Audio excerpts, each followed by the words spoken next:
Good morning. This morning we are verse mapping James 3:10.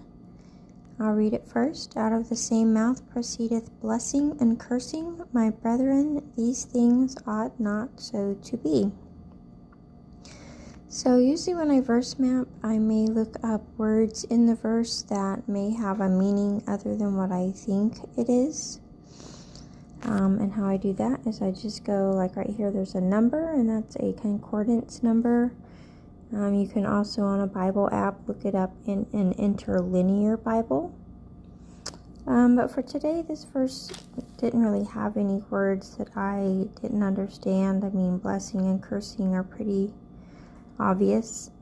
I may go and still look those up anyway. And then after I read the verse and look up words I'm not clear on, then I like to read the verse in other versions.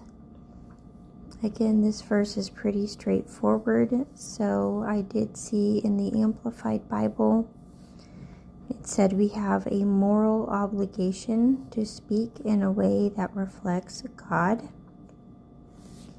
And then other things pointed out about this verse was that people were created in God's image, and we should not praise the Creator and then turn around and curse His creation.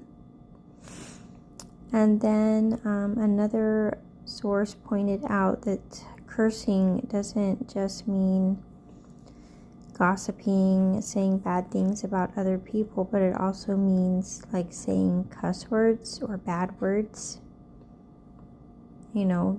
Those can slip out, and sometimes even replacement cuss words. It just is how far you feel convicted to take it. So also just the language we're using, the language we are listening to, exposing ourselves to, can fall under cursing. And then a word picture that I had was like if you were going on a hike and you were walking next to a stream and it had clear flowing water, to where you even might take a drink out of it or swim in it.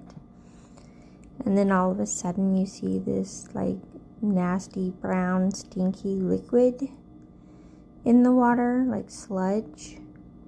There's maybe some trash, some debris.